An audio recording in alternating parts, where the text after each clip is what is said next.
Friends, welcome to Preethi channel. இன்றைக்கி என்ன ரெசிபின்னு பார்த்தீங்கன்னா, ஒரு கப் ரவையை பயன்படுத்தி தான் சுட சுட ஈவினிங் ஸ்நாக்ஸ் செய்ய போகிறேங்க.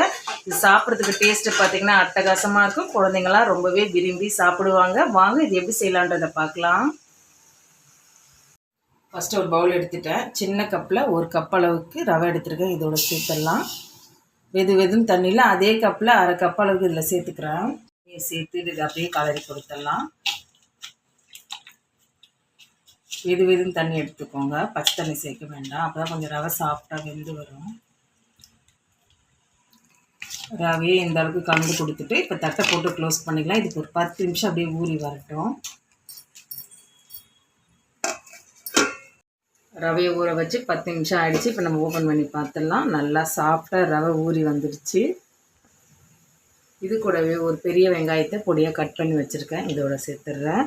2 பச்சை மிளகாவை பொடியாக கட் பண்ணியிருக்கேன். அதையும் சேர்த்துடலாம். சின்ன துண்டு இஞ்சியை பொடியாக கட் பண்ணியிருக்கேன். இதையும் சேர்த்துட்றேன். பொடியாக நறுக்கின கருவேப்பிலை, பொடியாக நறுக்கின கொத்தமல்லியும் சேர்த்துடலாம். 2 டேபிள் ஸ்பூன் அளவுக்கு மைதா மாவு நம்ம சேர்த்துடலாம். மைதா மாவு ஆப்ஷன் தான், உங்கள் விருப்பம் தான். விருப்பப்பட்டால் சேர்த்துக்கோங்க, இல்லைன்னா 2 ஸ்பூன் வந்து கடலை மாவு கூட சேர்த்துக்கலாம். இது கூடவே 1/4 ஸ்பூன் அளவுக்கு ஜீரகத்தையும் சேர்த்துடுறேன். ஆப்ப சோடா மாவை ஒரு பிஞ்சு சேர்த்துக்கிறேன். இது சேர்க்க விருப்பம் இல்லைன்னா 2 ஸ்பூன் அளவுக்கு தயிர் கூட சேர்த்துக்கலாம். இது கூடவே போண்டாக்கு தேவையான உப்பையும் சேர்த்துடலாம். கொஞ்சமாக தண்ணி சேர்த்து இதை நல்லா பிசைஞ்சிக்கலாம். தண்ணி தேவைப்பட்டால் சேர்த்துக்கலாம், இல்லைன்னா வேண்டாம்.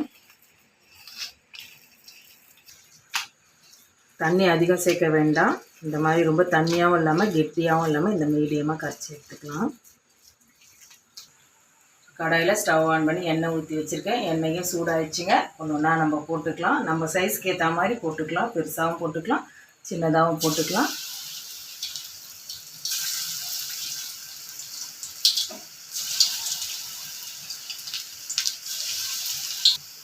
ஒரு சைடு செவந்து வந்த பிறகு ஒன்றா திருப்பி விட்டுக்கலாம்.